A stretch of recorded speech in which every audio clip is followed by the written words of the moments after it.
everybody. I always scare myself. How you all doing? So yes, tonight we have the fantastic Nik Rabinowitz with us. How's it, Nick? Could I have a deaf round of applause? Woohoo! Round of applause. Yes, indeed. Hello, everybody. Hello, Rebellious Ruth.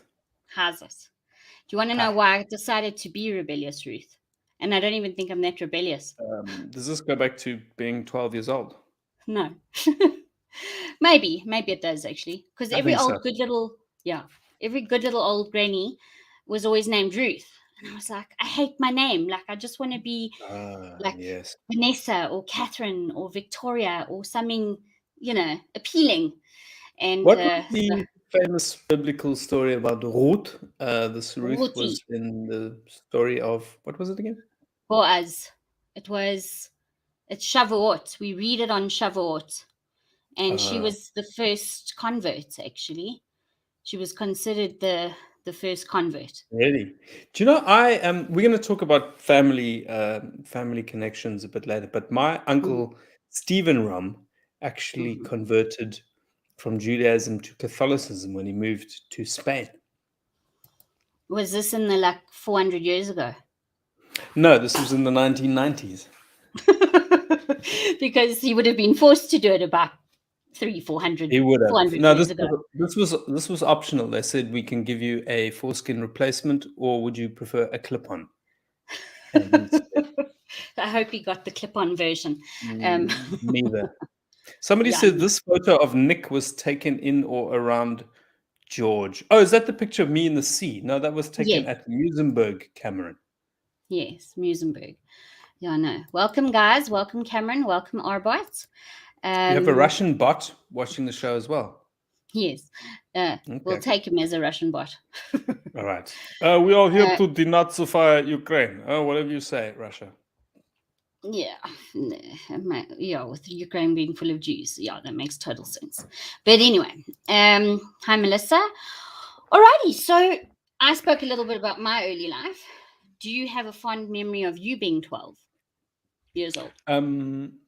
Yeah, I've got a few memories. I talk about this thing of being at a Waldorf school. I was actually at the Waldorf school until I was almost 12 or 12, and I was the only Jewish kid there. And I joke about not really knowing we were Jewish because there was no, there was complete absence of any Judaism. We were celebrating Christmas with our neighbors. We were not financially well off. There were no obvious signs. We had small, straightish noses. It was really only at the urinal where I knew something was up, because Peter Ainsley's, I was like, why does his have a turtleneck and mine looks like an inquisitive one-eyed meerkat? And then, my dad gave me a talk when I turned 12. He said, boy, there's something we need to tell you. And I said, oh my God, I'm gay. And he said, no, you're Jewish and gay. It's very traumatic.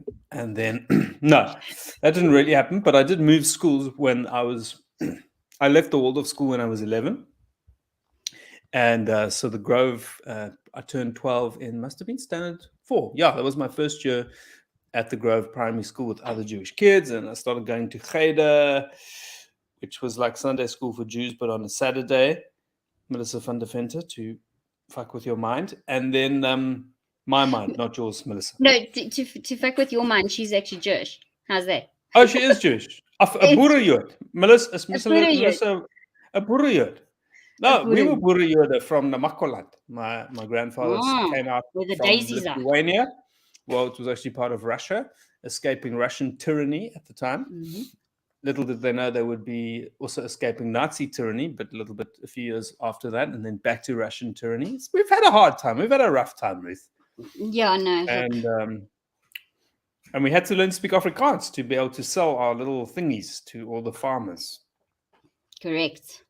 Do you know that there's only like 1 or 2 country communities or synagogues still in operation in this country? Because they were dotted around every single little town. You can find an old synagogue, but it's really only Paarl and Stellenbosch that are still functioning. And I went to shul in Paarl not so long ago, and the whole service, well, it's in Hebrew and Afrikaans. Like all the congregants are actually first language Afrikaans, so that I have felt a little tap on my shoulder just before the end of the service, and the Shama said, "Nik nadi aleinu, gaat ons daar's 'n brogga in die saal.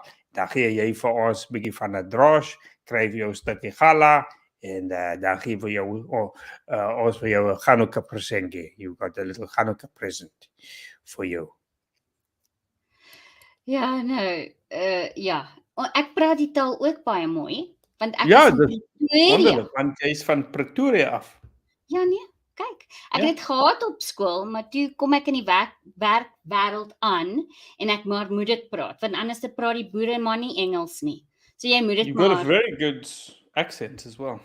Your accents are better. Your accents are really good. My Afrikaans just sounds like a 72-year-old man from Springbok. Ja, ons het daar die koue bokkeveld gaan jag. What was it? Not Orkney, Snockney. What was it? The guys sitting around the. Yes. Ja. That all. So yeah, baie lekker daarso.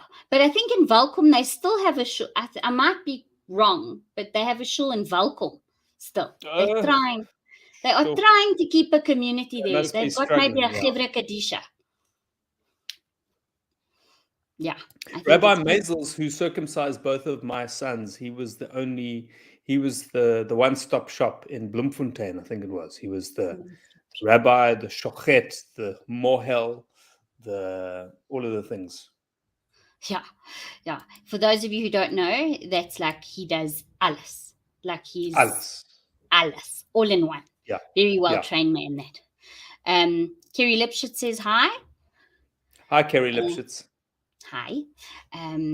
So a lot of people joining us this evening. Alrighty, so your young youth, you realized you were a yid, and then you had something called, did you have a bar mitzvah? Yes, I had a crash course. I had to cram it all into 6 months, and then I had a bar mitzvah. Or as they say in Joburg, they say, did you go to the bar mitzvah? Which is actually... So there's old Jews who say that, did you go to the bar mitzvah? And they're actually, unbeknownst to them, they're incredibly woke because they don't distinguish between a bar mitzvah and a bat mitzvah. Everything's a bar mitzvah. Did you go to the Ruth's bar mitzvah? Did you go to Nik's bar mitzvah? Yeah, they quite don't discern. And it's funny, it's coming full circle now. Terribly. Yeah. Well, I hope it doesn't. No, they're in the right spot. They've been progressive all along, unbeknownst to them.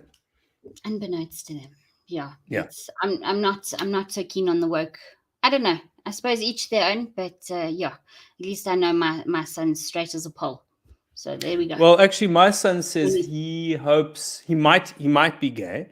He actually said he thinks he's going to end up heterosexual, but he's hoping he's not gay because he thinks that if he marries a man, he's likely to be the one to have to push out the baby.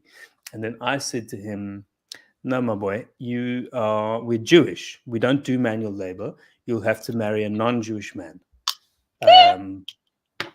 So we'll join the Reform Shul for that. Join the Reform Shul. Yeah. Push out the baby. Yeah, no, Jews definitely don't like manual labor. That's why we learned Afrikaans and became salespeople. I actually went to a beautiful Jewish Xhosa wedding. I don't know how you combine those things. Do you say a Jewish Xhosa, a Koshish? I'm not sure. But it was a Jewish Xhosa. Was a beautiful... Wow, it was actually one of the most moving ceremonies I've ever been to. It was a Jewish Xhosa, non-binary, multi-faith, multi-racial wedding. They were married by a non-denominational gay... I don't know if she calls herself a pastor. I'm not sure. Then there was a rabbi. Then there was a gay imam. And then there was 3 sangomas. Sure. No, listen. And the Jewish side of the family really struggled because how do you pronounce holy? Holy. I was like, no, it's a horse. You got to call the horse like this. And then the other side of the family were practicing their pronouns, they, them, they, them, they, them, they, them. And then everybody kind of messed up the pronouns. Even the brides got their own pronouns wrong. It was wonderful. It's a beautiful, beautiful night. Sure, beautiful wedding. Yeah, no, sure. Yeah. I'm sure you had definitely like a migraine after that, because my son wanted me to set up a play date, and then I had to remember that this one's He's name is not that 16. That one's. can lead to pregnancy, a play date at his age. Yeah, no, that's yeah. No, I hear you. I hear you. Maybe multiple. No, I'm kidding. But I had to like set up a WhatsApp group with, remembering now there's a different name for that girl and that boy and that thing, but he's yeah, He's he's fine. doing better. Let's just put it that way. What's it He's like doing- having a 16-year-old? Is it trying? Is it Mm, I just challenging? find I get on my scooter a lot, going nag nag nag nag nag nag nag. But besides that, it's pretty amicable. A good way to bribe them. They want something, you can agree to match it. I've realized that being nastier works better. Oh, like if it ever comes out, which it hasn't really, but Mom, I hate you. Well, I don't like, you sort of rebuttal with, well, I don't really care. You just make yeah. like they're expecting you to go, oh, shock, horror, and you just don't react, and it Right. disappears. It's like when they're little and you swear, and instead of going, oh, shock, horror, you don't pay any attention to it. So it's kind of the same Mm, idea. But yeah. mm. Yeah. And tell me, so okay, so your 12-year-old, and it's then high school. How was your adolescence?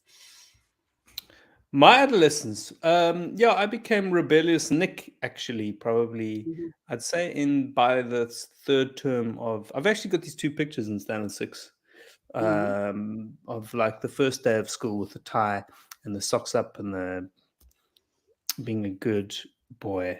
And then the fourth term picture is the shirt's out, the tie's down, the socks are down, the whole Yes. body language is like that.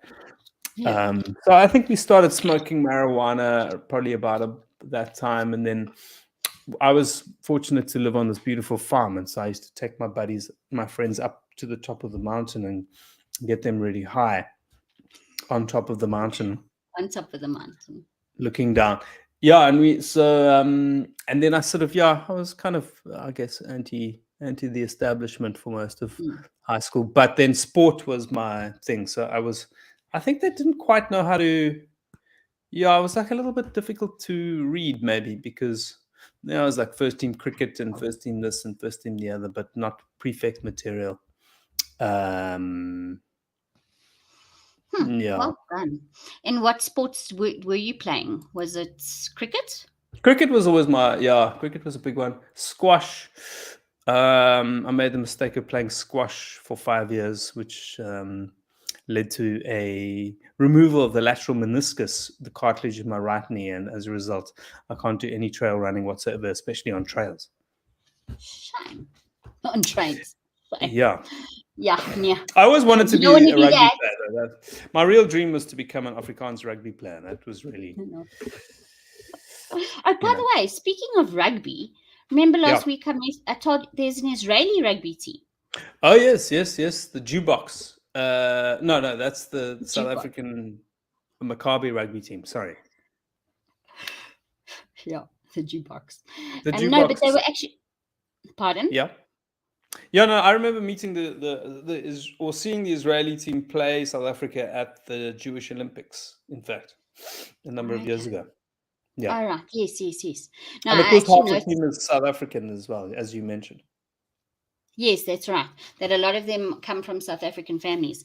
And they're not too bad. Most of them look like hookers. Most of them look like, I suppose the biggest guy on the team looks like our smallest guy, but it's all And good. that's just the cheerleaders. Yeah. Let's say it like it is. But yeah, I love their camaraderie. I love that they play it anyway. They want to be part of something. Viva.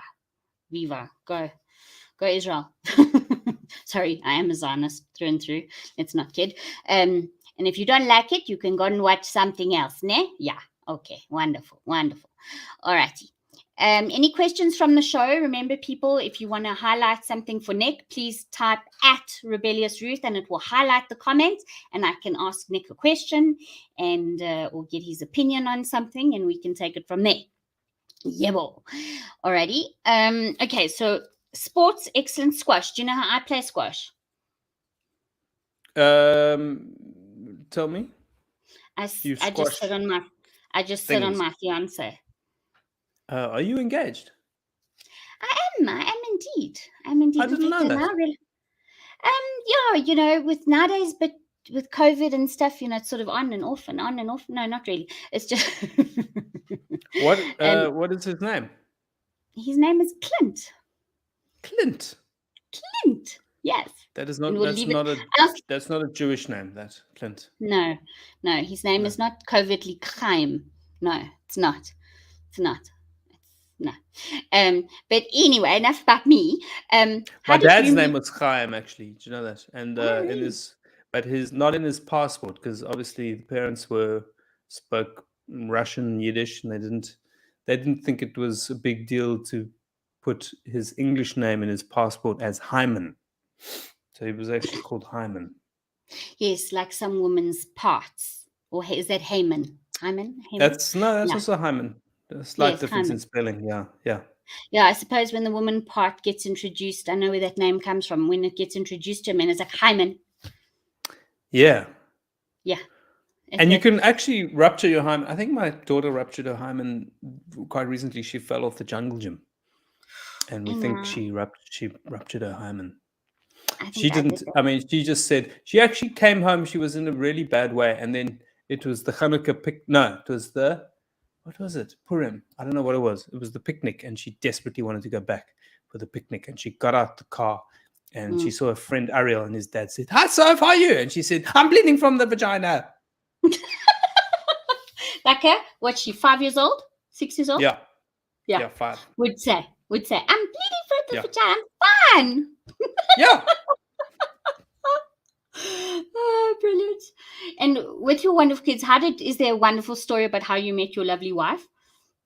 Well, I saw her, I think, before she saw me when I moved schools in Standard 4. I saw her on the first day of, I don't know if it could actually have been Jewish religious instruction. We used to call it RI with Okay. Mrs. Chiat.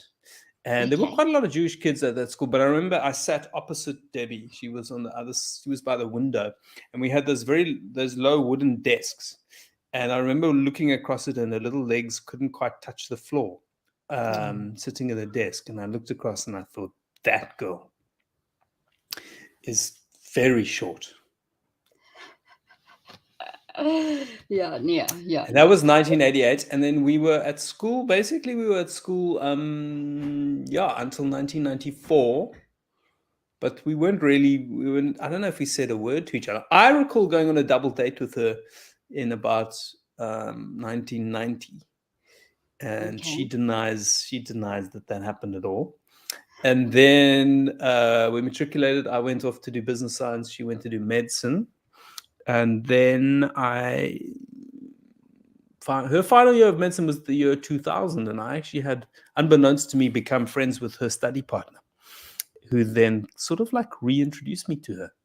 And we had this moment somewhere we met in a shopping center, and we had this sort of connection, but then we didn't see each other for another few years. And then we met at a wedding in London, and we sort of hooked up on the dance floor, and it was quite wow. But then we went our separate ways, and then it was our 10-year reunion at the end of 1994, and she flew down from London, and then we got together. Then we had another year long distance.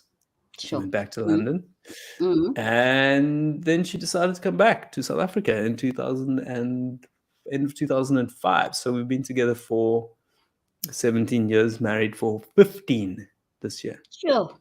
Sounds like a Jane Austen courtship. My goodness. Could write a book. It? Yeah. Never read Jane Austen.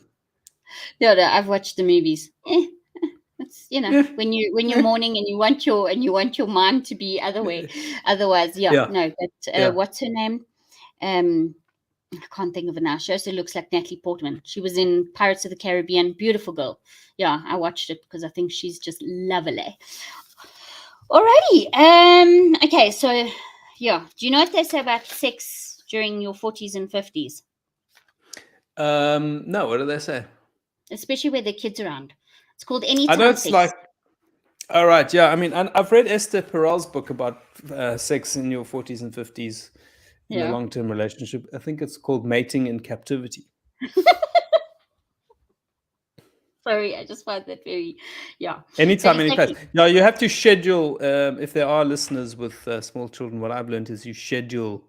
Yeah, because you don't really ever really necessarily. One of you's going to feel like it, and one of you's not. And then the best thing is you put it in the calendar. Like if you have a shared iCal or Google Calendar, and then it's like, Correct. okay, we both agree Thursday 8:30 to 8:32 sex, and then you just. But you got to lock. You got to like lock the. Because they can.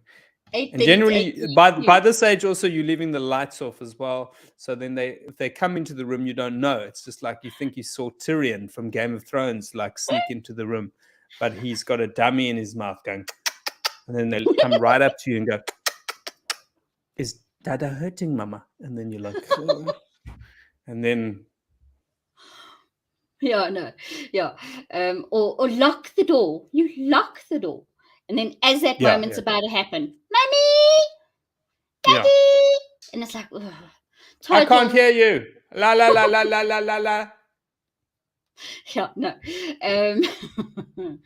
And yeah, no, scheduling is a good thing. And like you say, But it's anytime, also it's difficult. It's difficult. I actually saw somebody I work with, who I think has a sex addiction, who lives in Joburg, and Ooh, so it's very very hard if you that. Die party is rough, yeah. It's quite yeah, hard if you are in that position, because then you have to. And then she's like, and there's teenagers in the house, and it was lockdown. We didn't know what to do, so luckily we lived on the edge of a golf course, so we would just go down to the fairway because there was nobody on the golf course during level 5. We'd just go behind a tree, and it sounds much more pleasurable than it really is. that's true. That's yeah, and it sort of creates a bit of a bit of what's it? Excitement. Anxiety. And Yeah, I don't know oh about yes, excitement. I think it's just like the excitement of getting caught. I don't know. Some people are into that. Like they like a bit of, these people that do yeah. it in public places. Yeah. We actually Well, conceived our first child on a rock in the Cedarburg, and we're actually going back to that farm tomorrow. In fact, and I don't know if that's too much information, but basically, I thought it was a good idea. And then when you think the other person's enjoying it, but they're not really. Like I was like, mm. I love it. I mean, are you enjoying this? And she was like, like something, something like going into me. I was like, and she was like, it's a rock. And I was like, thank you. She's like, no, it's actually an It's actual like rock. the kidneys kind of. I'm uncomfortable. I'm not comfortable. Yeah. No. Oh well, and then it's still your firstborn. There we go. And then Yeah, bang, because I didn't know she was hyperfertile. Bang, 9 months later, Benjamin arrived. And actually, we went to see a gynecologist after our second child, and he was like, I don't know if you're thinking of a third child, but you should take precautions because your wife's hyperfertile. And I was That's like, good. what do you mean? And he was like, well, I need to ask you some questions, Mr. Rabinowitz. And I was like, yeah. He's like, do you masturbate frequently? And I was like, I don't know if that's really relevant. And he's like, do you masturbate in the shower? And I was like, why are you asking these questions? He was like, masturbates regularly, masturbates in the shower. I was like, this has got nothing to do with my wife's hyperfertility. And he's like, no, you should know that if you're masturbating within 15 feet of your wife whilst she's ovulating, there's a 80 to 9% chance she's going to fall pregnant because she's hyperfertile. Oh, brilliant. Brilliant. Well done. That's genius. Oh, love it, love it, love it. Okay, so we've spoken children, women, sex, pets. I know you had a furry friend not so long ago. Yeah, we had a tragic incident not so long ago. Oh, really? We have a 16-year-old cat who's the most affectionate cat I've ever met. And we had a golden retriever called Ruffy, who we named after. I don't think we did. In my mind, we named him after the rabbi at my kids' Jewish school, Rabbi Ruffy, because he had the same color hair. He's a golden retriever. Not the rabbi, he's a spaniel. He's a rescue, actually. No, listen. But Ruffy was my guy. Gee, I had the most amazing last 2 years with him. We just spent so much time on the mountain, and we used to snuggle at night. I'd go lie down, and he would come spoon with me. So we all miss him a lot. Oh, I'm sorry. Yeah, no, furry babies are awesome. My two are lying side by side right there. They are, yeah, we got a new Yeah. edition in November. So, Ah, yeah, remind me and I'll show him. We'll show him. He's still cute. yeah. Alrighty. So Chris White, who's also a YouTuber, he does a lot of Yeah. African analysis. He's hell of a educated, and he's been in the military, the American military. He's from America. He assumed with the name like Rabinowitz, you might just be a Buddhist. Oh, well, that's interesting. I don't know, Chris. No, Are he you was obviously. thinking I might be a Jubu? Or is he? I mean, look, it's not a bad assumption to make. I am a bit of a Jubu, I would have to say, actually. No, I mentioned such thing. I did. Yeah, I think all us. Well, on the Rom side, definitely we very much. Well, then again, yeah, there are two that aren't so much, but the rest all are. The rest are total Jubus. And Rom, of course, do you think was short for Romanov? Was it not? I wish, darling. I wish. I don't know. It could be Romaneski. Or was it Romanovich? Could have been Romanovich. Could have been. When are we talking about our DNA? We can talk about it now. Seeing where, yeah. So. Right. So when you take the DNA test, they shake your family tree, and then the skeletons fall out of the closet. Is that how it works? Because your great grandfather was a Russian carpenter called Nathan. No, that's your grandfather. Do you know who your great grandfather was?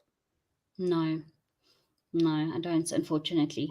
Okay. Well, what we've established, dear listeners, is that Ruth's father, whose name was Bernard Rum. Bernard Rum, he's married to your mother, Philippa Rum, and then you were, of course, the Lat Lamaki. No, so your parents, what was the age gap between your parents? 13 years.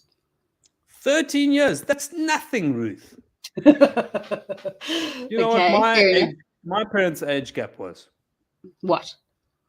Well, they met at my mom's 21st. My dad was 55 at the time. Good heavens. Wow. Good heavens. Remarkable. My grandmother, Babette Rom, née Tuchten, and subsequently Herman, was horrified, and she told my dad he had to stop seeing my mother immediately. And he did. He started ghosting her, which was in the 70s. I don't know if you remember how we ghosted one another. In the 70s, we just didn't reply to telegrams. He just stopped replying to telegrams. And then he was a bit spicy. So I think actually at one point he hand-delivered an aubergine to her parents' doorstep, but she didn't know what he was talking about because he was ahead of his time. And then they got back together. Actually, my mom was instrumental in getting them back together. And then they went on this romantic trip up the west coast of South Africa. And I was conceived. They didn't know they were conceiving me in a sleeping bag on a beach in a place called Laiplek. Chris White, I call it Naiplek, but you'll have to look that up on the internet. We can't translate those things on the show. And then they ended up going to visit some friends in White River and then Pietermaritzburg. White River is when my mom started feeling nauseous. And then the friend's wife said, you must go for a pregnancy test. And then she went in Pietermaritzburg and it was positive. And allegedly, right outside the doctor's surgery, my dad proposed. He got down on one knee, Ruth, right outside when he heard the news, which is a lie because he'd had a double hip replacement, I think about 6 months before. He couldn't bend down at all. So he just said, we're getting married on Friday. And then they got married in the court, in the whatever you call it, the courthouse. And then they went back to their friend's house for lunch. And my dad walked in and he saw all the finest china and silverware in the thing. And he thought they'd invited friends. And he said to my mom, I think we should go out because they're expecting people. And she said, no, it's our surprise wedding lunch. And then they had to get out of there the next day. They went back to Cape Town because she couldn't stand it there, my mom, because she was antenatal. Now, Chris White, that's a joke I'll have to explain because it was in Natal and she was pregnant. So antenatal, but people don't normally get that for a few days. And then they came back to Cape Town, Ruth, and I was born on a farm in a converted stable. I was actually born in a maternity hospital, but we were living in a stable at the time. And that's why I was... Reminds me of a story about another Jewish boy, but yeah. There's only been 2 that have been born in a stable in the last 2,000 years. It's very rarefied Yeah, very rare, Very rare. that's Very a. rare occurrence. Yes. And then my mom actually was studying at the time. She dropped out of varsity. She was in fifth year architecture, and that was the end of that because of me. She pulled out because my dad didn't, is what I'm trying to say. And yeah, and so we are connected via the Rom side, so via my mom's side of the family. So her grandfather Edward and your grandfather Brother. Nathan were Brothers. brothers. Is that correct? Yeah, Yes, that well, is correct. Which makes that us what? We're trying to work that out, dear listeners. Are we cousins, second cousins, once removed, third cousins, twice removed, first cousins, 18 times removed? I'm not good with that. Well, I would be your mother's what second? If yeah, it's close. I think then Yeah, it's fairly close. it's fairly close. Yeah. Okay. Yeah.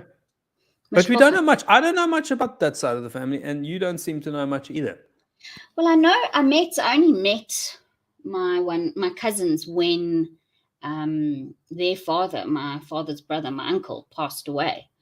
And it was, Right. I think there was a bit of, typical, there was a bit of ribbling, as they call it, Yeah. I don't know. Yeah. I don't know enough. As I discovered I was 100-year-old Faribble on my dad's side of the family. Oi Gewalt. And yeah, is it? And I thought, I said to my dad, why don't we talk to those Rabinowitzes on the other side of the family, the one that discovered the diamonds in the Ruchtersveld? And his name was King Solomon Rabinowitz. And I said, how come we've never met those people? And he said, no, there was something that happened in 1919 when they took over the running of his parents' shop for a while. And he said, no, there was some money that went missing, and he thinks that's why they never spoke to them again. But then, subsequently, Rebellious Ruth, what happened was when I did my DNA test, they said to me, the people from the gene company said, we found some Afrikaans genes in your family tree. We're going to send you some reading material. And I said, what's the material on? And they said, brandy specials in your area. But also, I was actually contacted via this website, genie.com. These people got hold of me. Their names were Hey Simon, or something like this. Rebecca Hey Simon said to me, my ouma grootjie, Katarina van Zyl en jou oupa se neef Solomon Rabinowitz. Hulle het genaai in Steinkop en nou is ons related. I don't know that word. Yeah. But basically, we went into we discovered this whole story. And my grandfather was involved in mediating between this cousin of his and the Afrikaans, not officially not wife, but common law wife. And he organized for a farm, and then the farm wasn't. And then the guy actually went and farmed on the land and never gave it to them. And I think that's where the Faribble came from. Yeah, I know. Listen, I heard of a Faribble recently that one sister gave another sister a kidney, and then there was a Faribble, and choose Bob, she wanted it back. And I don't think she ever got it back, but yeah. Isn't that a bit late? Yeah, no. Listen, and that's a bit... She wanted the kidney back. Wow. Yeah, like, have you ever? Yeah, apparently the Greeks and the Jews, like, I've got lawyer friends, and they just say they make so much money. And if the walls could talk. Yeah, so Nicoline saying, surely Nai is acceptable on the show. Yeah, no. I would say, yeah. Nai, and we spoke about sex anyway in the beginning. So, yeah. We did a lot. Alrighty. Tours. What have you been doing? Like, you were recently up in Gauteng on a tour, no? Yeah, I did 10 shows in Joburg, and I'm actually starting to work on a new show for Cape Town, which will be in July, August this year. And probably there looks like a little bit of a Jewish tour to the King David diaspora. All right. Yes. Later on in this year, we're doing some shows. I think it's New York, Toronto, London, and Tel Aviv, if I'm not mistaken. Oh, awesome stuff. Well, I wish you the best there. Chris White says, Nick seems to be making a lot of faulty assumptions about my knowledge of RSA. Now, this is all obviously, I hope, said in tongue in cheek. But yeah, the man definitely knows his geography, his politics. Yes. He's really. Why does he have a picture of Leon Schuster on his profile picture? No. That's him. Is it? Oh, I've actually never noticed. But that's him. I don't know. Wait, let me go back. Wait, let's have a look ski. Oh yes, it is Leon Schuster. Because he supports Leon Schuster, I think. All right. That was when Leon Schuster didn't have hair, I think. Yes. Alrighty. Nicolene, yeah, so she said, yeah, we're allowed to say that. Thanks, Nicolene. You can be our new, what was it, Broadcasting Complaints Commission lady. Dating a girl. Brandon is dating someone 13 years younger. That's nothing, Brandon. That's child's play. Well, child's play is, I think, what my dad was doing, to be honest. Yeah. He was. My mom looked so young. My mother looked so young when she got that pregnancy test. You know that the doctor actually said, "Congratulations, you're pregnant, and here's a lolly." Literally, like, gave him a lolly, and then the receptionist said, "This is awkward, but your dad's waiting for you outside." So, Brandon, listen, you go for it, pal. Yeah, no. Look what came out of it. Here's the man sitting down in front of us. Here's the wonderful Nick. You know, look at you. Basically grew up with a grandfather, and that's a really cool thing. Did you enjoy growing up with an older father? No, Not I don't know. Like, that's the thing. When he'd come fetch me from school, everyone would run and say, well, he wouldn't do it very often, but because my parents got divorced fairly. Your grandpa's here, yeah. Yeah, my grandpa's here. And I was like, what? My grandpa's dead. What are you? And then I clicked. No, it's my dad. So, yeah, he'd show up. Yeah, it was cool. I think, yeah, he used to give me money. Lots, like, that's how he connected. But the one thing he always... language. Yeah, his love language was dosh, gifts, which was fun. Gifts, money. Yes. So it's also my... Who says they missed the sex section? Who was that? Nicolene says, I missed the sex section. Just want to say, I like my meat served. Oh, what specific way do you like it served, Nicolene? Yeah, let's hear what she says there. I'm guessing not flaccid. Mandy says, what's up, dudes? What's up, Mandy? Where's Mandy? Wait, I can't see. Wait, I need a new pair of specs here. Hold on, let me look here. Why can't I not be seeing the Mandy? Yeah, Mandy is also brilliant. Oh, wait, there we go. No? Yes. I don't see her, but yes. And the Pet Zoo Film Crew says, my mother's life partner is 10 years younger than me. Ditani is chonk in chas. I take it you know what those words mean because you're from the Cape. Yeah. Well, I mean, chas is an interesting one. In Cape Town, we wouldn't put the T there. We would say as jas. And in Afrikaans, you would say as jachs. Ditani is jachs. Wait a second. So my mother's life partner... So who is your mother's life partner, Yas or Chas? Or is your mother Chas? It's not clear from this sentence, but the partner is 10 years younger than you. Is your what is your mom's sexual orientation? If you could just clear that up for us, Pet Zoo Film Crew. Thank you. I would imagine she'd be straight. Okay. But you never know. You never know. Maybe I'm making assumptions. Okay, brilliant stuff. Awesome. That's what Nick does, people. So when are you doing another show? When can we see you? What well, apparently you were gonna organize a show at the Pretoria Synagogue. That's always entertaining. Yes. And where else? I'm on quite a bit in there's no Cape. I don't know if they're Cape Townians listening to this, but I've got quite a lot of things happening in Cape Town. And we'll come back to the theatre on the square probably maybe September, around about then. Okay. So Mandy's Rick, you hear that? Do you hear that? Yes, we'll be there. We've got a show in the Wynlande. I've got quite a few Afrikaans shows coming up. We've got Die Boer in Durbanville. We've got the Arbeilande. I'm doing a show in Stellenbosch at the strawberry farm belonging to the Zettlers, who are Boerejoode. The Zettlers are my 8th cousins twice removed.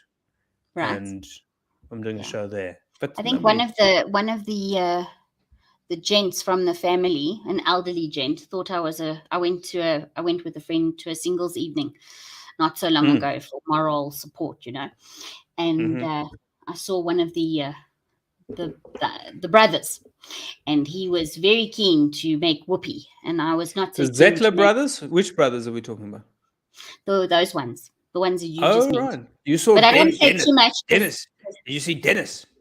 no, not Dennis. No. No, let's not He's a bit name old. names here. Listen here, I don't want to have Dennis to is a bit take old this for you. down. No, Dennis is taken as well.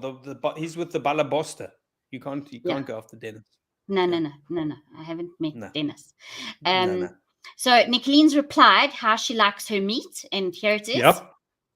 There we go. Circumcised. Oh, I see, Nicoline. Yeah, you see. Excellent. Once Do you know that you my taste that, son... Once you what? once you taste that, it's hard to go back. But yeah. I was reminding my son Adam because we were talking about a mohel earlier, which is a Jewish circumciser, and Rabbi Maisels used to actually halt to his fokenjachs. That's okay. We got it now. Rabbi Maisels used to open up his boot. I remember this one occasion. He said, "Do you want to see my knives?" And I was like, "Okay." And he was the shochet, which meant he was the animal slaughterer. But he multitasked. So he'd say, "No, that's the sheep knife, that's the cattle knife, that's the chicken knife, and that's for your son Adam. And by the way, I only sharpen it every 100 brisses. You're 99." That was his favorite punchline. And when it came time for our daughter to be named Sophie, Adam at that point was 4. Was he 4? Yes, he was 4. And we were walking down to the Claremont synagogue for the baby naming. And he said, "Dad, what is going to happen in the shul?" And I said, "The rabbi is going to give your sister a name." And then he said, "Oh, and then is he going to cut off a bit of her pee-pee?" And I said, "No, that is primitive and barbaric. We only do that to boys." Which is the truth. I know my son's been hearing a lot about female circumcision, and he's also like, "But what? Why?" And I said to him, "Well, they cut off the pleasure center of the woman's part. Like that is barbaric, you know." I mean, we do leave some. So Nick, remind us again how dogs bark differently depending on their owner's ethnicity and religious beliefs. Yes, this is interesting. You can go and observe this if you live in Joburg, spend some time in Highlands North or Glen Hazel. Glen Hazel. And you will see that the Amafluffy Jewish, what are they again? Maltese. The Maltese is a Jewish breed. Yeah. And the and they always sound exhausted. The Maltese are always like, how do they bark? Woof, woof, woof, woof. Thank God, please God, Baruch Hashem, I can't for another woof. I'm exhausted. If you go down to Fordsburg, Muslim dogs are more energetic. We shot a movie there, Material, and there was a dog on the corner who was like, woofa, and then there was a cat next door that said, meow shala. It was very weird. And then the next day we shot in Soweto at Chisanyama. The extras were these Dutch girls who'd had their hair braided that morning, which is always confusing for a Zulu dog to see that. And so they were like, how, how, how, how, how, how. But so that's how the dogs sound different. Yeah, I actually got that idea by looking up Tintin in different languages. Well, originally I listened. Do you remember the Naked Scientist on 702 years ago? He used to talk about scientific research that they'd done with whales and I think dolphins and cows as well, that they actually had imperceptible to the human ear, but whatever call they made has a geographic location. Actually sounds different according to their geographic, not their ethnic location, but their geographic location. And you're not just a pretty face, eh? My machis. So if you go look up Tintin in different languages, you'll see the dog always barks with a different language. Like in English, Snowy says woof, but in French, Milou says waff, but in Portuguese, I don't know what the dog's name, but he says joao joao, but in Mandarin, he says wang wang, but in German, Stopi says wow wow, which is terrifying if you're a Jewish reader, and etc. Yeah, ETC. Yeah. Ancient brilliant. material. Yes, original. Thank you, Mandy. Hysterical. Yes. Hysterical, darling. Hysterical. Yes. Brilliant. Thanks, Nicoline. I'm glad I have you in stitches whilst you... Yeah, just don't let Laurie bust her stitches. I hope Nicola is not busy with her meat platter her meat and 2 veg as we speak. Yeah, yummy. I'm not that. It's the name. Okay, but you know what people are watching lately besides Netflix? I don't know. Laughter yoga. What? The petrol gauge. The For the petrol realsy. gauge. The thing with the petrol gauge is, have you done any laughter therapy? Have you ever done laughing yoga? I have. We once did a little thing, but I enjoyed it, and I need to do it more Yeah, often. Shall we try some it's now? fun. We could. Okay, you start. Go for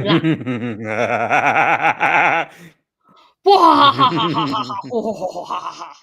No, you have to generate it from the diaphragm. It's got to come from. Oh.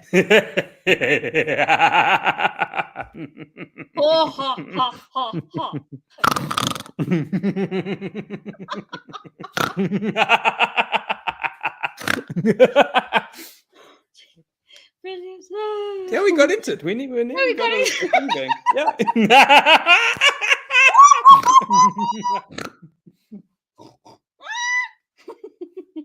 Yeah, when I was younger, I used to cackle. Now I don't cackle.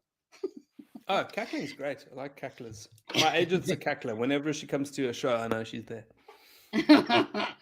Righty. Now awesome stuff. What about, okay, you mentioned material. What's happened to Zahn News? Zanu's finished a few years ago. They ran out of funding and it sort of came to a grinding halt. I would say maybe 4 years ago. Can't remember. Yeah, it was brilliant. For those of you, by the way, there was it was, I don't know if it was their own channel. I think it was. Surely there'd be royalties. It's still all there. Yeah. It's still on YouTube. Yeah. Everyone check out ZA News. It was brilliantly done, brilliantly written. Nik was, you were instrumental in it. And hopefully it comes back. We need something like that. Definitely. I've got some ideas for big funders. I've got some contacts. Yes. We'll schmooze. I'll have to put you onto the Frenchman. Yeah, I'll deal with your Frenchman. Alrighty. So we've been schmoozing for nearly an hour. And I think it's been great. So yeah, are we all done? Are there any questions? Do you have a Q&A? Let's see. Okay, hold on. Yes, see if they have any questions. Yes. Question time. Who inspired Nick to become a comedian? That's an interesting question, Cameron. I actually didn't know very much about stand-up before I did my first show. I had watched, I guess I'd been introduced to the Pythons. My godfather was actually a comedian of sorts. He was an actor and a radio and TV personality in the 70s and 80s. And I used to sit around the Friday night Shabbat table and I would learn the jokes. I would actually write them down in I had a little black book. And then when I took my friends up the mountain, Ruth, to get them high up on the mountain, I would regurgitate some of the stories. But the stories were mostly in Afrikaans. They were spies en plessis kind of stories. Daar sit en ons leeu's gaan jag in die koue bokkeveld en dis skemerse tyd daar waar die son agter die berge wegkruip soos 'n wedgie en toe kyk ek aan die kant en sien ek blaar wat so en toe 'n groot oog van 'n leeu en sy spiere wat so ruk en vat my oupa grootjie se twee lopende algemeen en skiet hom daar. Wow! Val gevrek op my voete en toe kak ek my broek vol. Nie dan nie, maar nou wow, myself geskrik my broek vol gekak. And my friends would be just like, "Jeez, bro, what are you talking about?" And that's what I get all the time. You're mad. And so then I think I'd also been exposed. So he had this incredible collection of LPs, over 12,000 records that I one day just saw, like I hadn't seen them for the first time. And I recorded the Pythons. I started memorizing like the famous parrot sketches and some of the other things. But stand-up wise, we didn't have anything here. There was no. I'd watched like Peter Durkheis and guys like that, obviously, but the scene was sort of totally new in the late 90s. So by the time I got on stage in 2001, I guess it was. Yeah, I've been doing it for 20 years. There wasn't anyone. was there anyone that inspired me to? No, I don't think so. It was just like, oh, this thing's happening. Come and let's get on stage and do it. And then it was like, oh, wow, this is cool. I think Mark Banks actually was the first guy that I bought his CD the year before. And I listened to it traveling around Southern Africa. I was working at the time. And and that really was like, oh, this is great. I could do something like this. Maybe it was Mark Banks. Who knows? Yes. I remember seeing him, God knows where. I don't know. We went through to Joburg, some theatre in Joburg, and he did the Hardy-Dar joke. You know, do you remember the Hardy-Dar joke? Why do Hardy-Dars make that awful sound? Because they're afraid of heights. Was that it? I can actually see Mark doing that. Yeah. Yeah. I met him in a bar. I actually met him in a bar halfway to Joburg in a little town called Hanover. Have you ever been to Hanover? No, I haven't been to It's like Hanover a one-horse Bar. town. We had to like stop over there, like sleep at night. And I was at this B&B and I went into the bar and there was no one in there. And in the corner was Mark Banks reading a book. That was where I first met him. Okay. And you walked into the bar. You weren't sore. It didn't have any blue eyes or anything. You were okay. No, that was good. Okay, awesome stuff. Is he still around, by the way? I haven't heard from him. He is, yeah. Yeah. I remember good old Mel Miller. He was also supposed to come on the show, but I didn't. I think we lost touch. I think I got the coda. I don't think he's been well. He hasn't been well. So. He has a comment from Mandy again. What's mountain? Cactus juice. I don't know if you're talking about the ayahuasca cactus. I think so. Well, the ayahuasca is not a cactus. Is it a cactus? No, it's not. It's a vine, I think. Actually, it's actually two plants, I believe. No, okay. It was it was regulation stuff. Was it Mandy? No, it wasn't Mandy. It was marijuana, and we would hide beers in there for months at a time, and then we would pull them out. They were all rusty, and then drink them. Disgusting. Mandy, yes, it wasn't cactus juice. Somebody asked me about a bitch slap. Do you know I nearly got attacked at Sun City once by the Chinese mafia? Okay. What did you do to? I had a joke at the time about our president's our connection. It was something like our president. We're very close to China. Oh, I know. I'd gone to Vancouver, which the Canadian racists call Hongcouver because there's so many Chinese people. And I was saying, no, but we have a lot of respect for the Chinese because our president said our money's in China, but our Chinas are in India or they've moved to Dubai or whatever it is. So I learned Mandarin. So when I went to Vancouver, that did happen. A Chinese guy did take my passport and say, what you doing in, what did he say?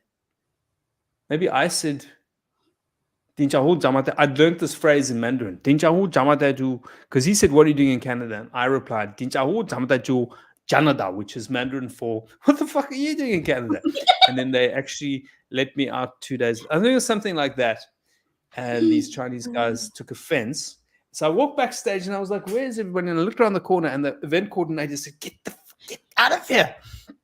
And they were trying to I think the bitch slap would have been the least that they would have. So then I had Hendrik. I remember this. I had a bodyguard for the rest of my stay at Sun City, and he would follow me all over the place. I'd walk into the restaurant, and then I'd come out and be like, is he here somewhere? And then he would sort of step from behind a palm tree and go, everything's still sharp.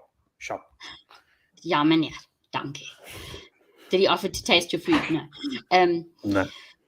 Yeah, no. Well, where all the Chinese are now in Joburg is Cyril Dean, darling. Oh, yes. We actually shot a show at the Chinese market there. Okay. We shot our Braai show there, yeah. Yeah, no. Yeah. I didn't, when we drove through there, I thought, do I feel like Chinese? Not today. I was more worried about what was in the food. Yeah. Brandon wants to know your worst gig ever. And don't say this one. Oh, Brandon, there's so many to choose from. I think the Luries is probably up there. I emceed the Luries to 4,000 people and I died really badly. And the producer, I had one of those inner ear things, and eventually he just said, "Just stop doing. Just please don't do any more jokes." No. I nearly gave up after that. I think I remember clearly going, "This is not for me." Who was the audience? Oh, the audience was ad agency, 4,000 advertising people.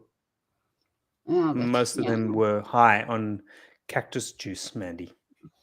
Cactus juice. Cata juice, yeah. Which they got from the Chinese. No. Okay, we read that one.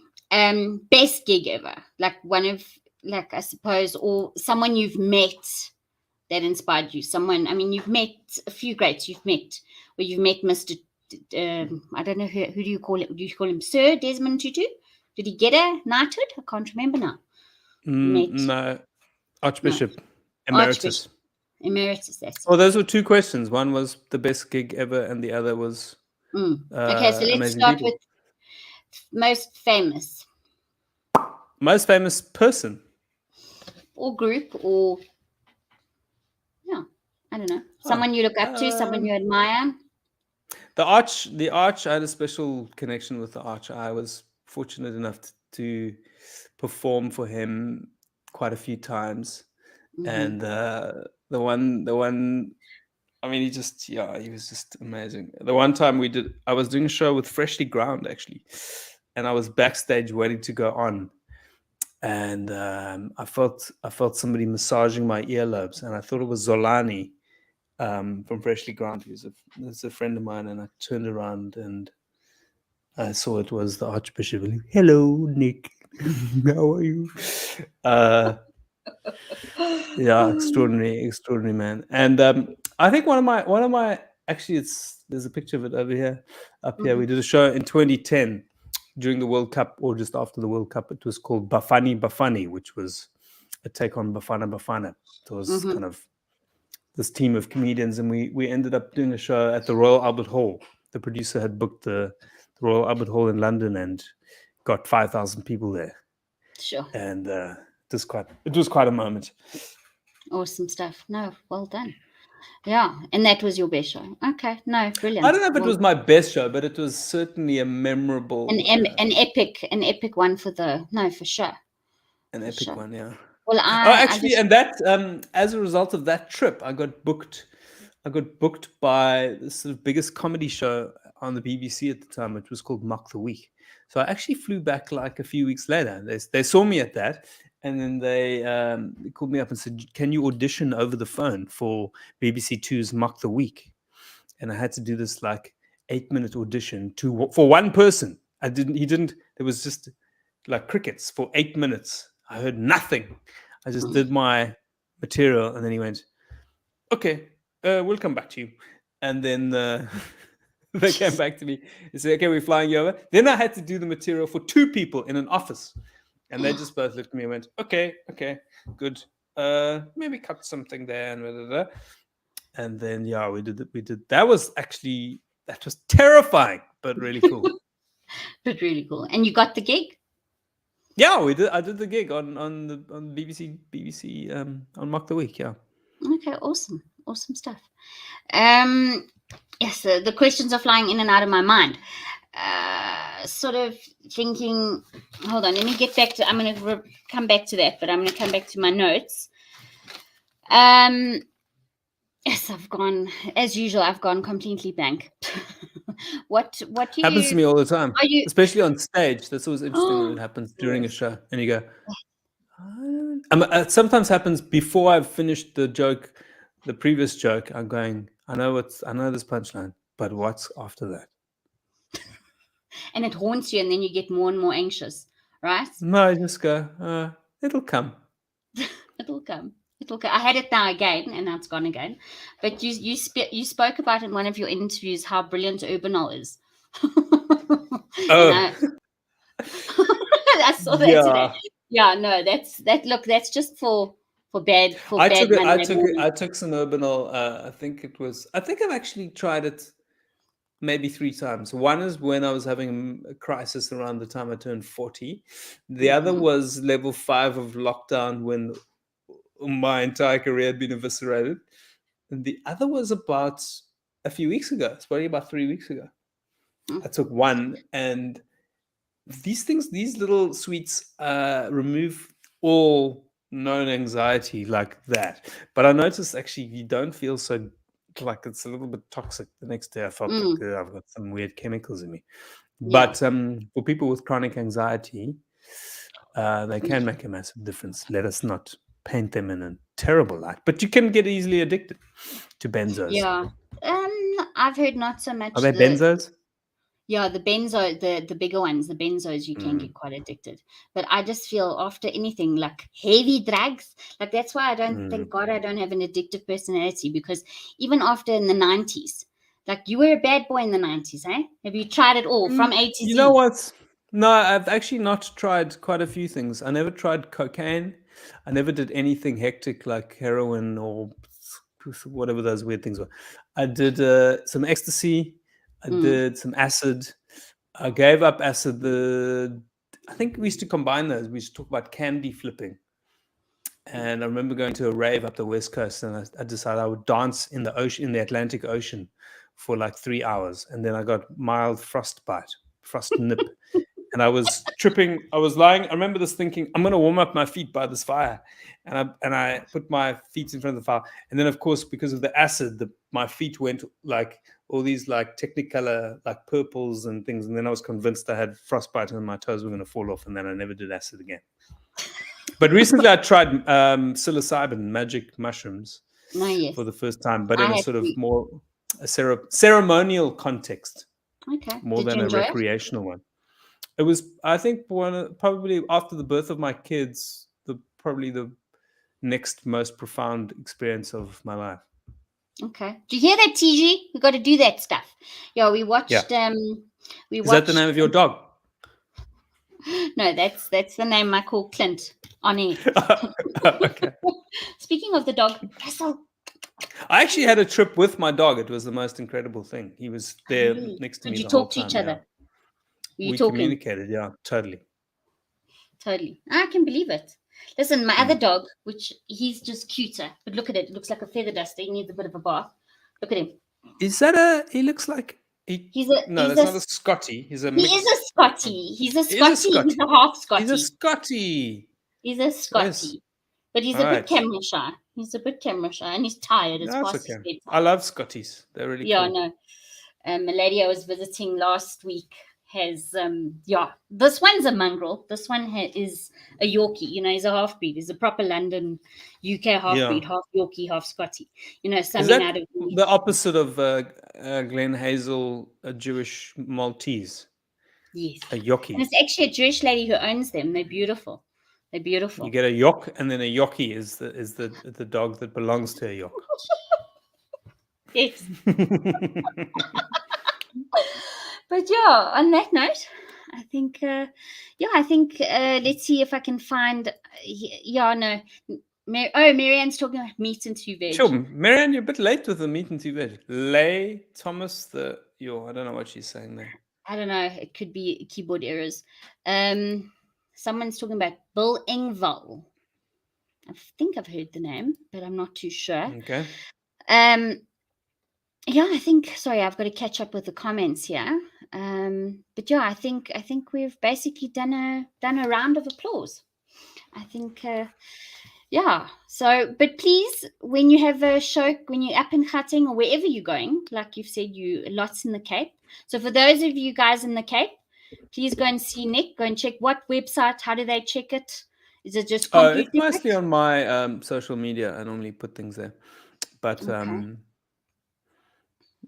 yeah, or message me or whatever. Ruth, Rebellious Ruth is my Pretoria Jewish agent. So look out for shows. Look out for the next. I'm Jewish, so we have to talk tachlis, eh? We're gonna have to talk tachlis. Next Pesach show at the Pretoria show. What is this? Good Spliff always sorts it out, and THC drops. Yeah. True story that. I don't know. Do you partake anymore? I'm going to definitely try the Xylem, some of that Xylem. I just have to. I bought my wife a vape, a marijuana vape. Well, I guess you could vape other things, but it normally just kind of makes me fall asleep. But it is nice. It takes the edge of it. You were saying about the psilocybin? Yeah, no, I think I just have to find a good spot, and then apparently you should do it in the day, not the night, or doesn't it matter? Well, I actually prefer the night. I'll tell you why, because I also thought that it was something you had to do outside and in a beautiful place and wada. But I think that's actually a different experience from the one that I ended up doing, which is where you actually use eye shades. So you actually cover your eyes. We did it, and we did it at night in my friend's house. He had created a kind of an altar with a couple of Buddhas. Chris, you had some Buddha thing because he's a Buddhist, and candles, and there was a fire. So there was a kind of ceremonial aspect to it, as I mentioned. Nice. And we set our intentions for it, and then we lay down on the couch for 6 hours, pretty much with eye shades on the entire time, because the visuals are so incredible. It's a bit like having those Google, what do you call those virtual reality glasses? Yeah, and it's a very, very powerful experience. It's great to have somebody who can facilitate it for you. That's really, the set and the setting are the most important things. So the set, where you are, and your frame of mind, your setting. No, definitely. Because otherwise you can have a bad trip. No. And I usually only do half. I can't. Everything's just too extreme for me. Half of what? Yeah, half of whatever's. I suppose in the old days, back in the early 90s, it was always half. Oh, I'll have half a tab. No, with psilocybin, it's like if you look up, you'll find online, you'll see there's for the number of grams, you'll actually see this is what I'll experience on half a gram, or if you're microdosing, whatever, this is what you'll get on 2 grams, and then you get what's called the hero's dose, dosage, Ruth. 5 grams and upwards, but that's quite hectic. Quite hectic, depending on your metabolism. I did 2.5 grams the first time. Okay. I will take note of that. Yeah, I remember what I want to do. I was thinking of that show, Fantastic Fungi, on Netflix. Oh yes, Fantastic Fungi. That's great. Yes, watch fungi, it, guys. sorry. Also read Michael Pollan's book, How to Change Your Mind, or Your Mind on Plants. He's really written some great stuff about this. There's a great audio book on Audible, if anyone's on Audible.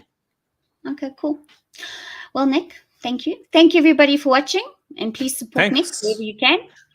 And Ruth, Rebellious Ruth, Ruth Romanovich. My parents used to call me Nikolai Gregorovich Romanovich Rabinovich, Baron of Eagle's Pie in the Sky High.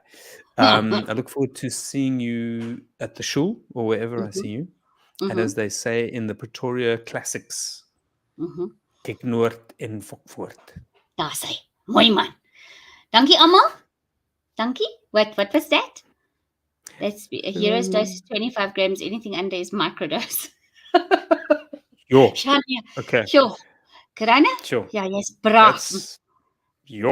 Dis rough. Dis fucking rough. Ja, nee. Ons sal daarna kyk. Miskien as ek wil moord pleeg. Ja, nee. Selfmoord pleeg. Ja. See you in the afterlife. Awesome, guys. Thank you so much. And next week I'm on holiday, so I'm not going to be joining or seeing you then, but perhaps the week after. Yeah. Enjoy. Where are you going? I'm going to KZN. Going to another cousin's wedding. Yeah. So you are antenatal. Yes, I'm very antenatal. I even got my oven removed. I'm so antenatal. Yes. Alrighty. Cheers, everybody. Thanks a lot. Take care. Stay well. And remember to subscribe. Yeah. I always forget. Like and subscribe. Like and subscribe, Tom. Okay. Mwah. Bye. Bye.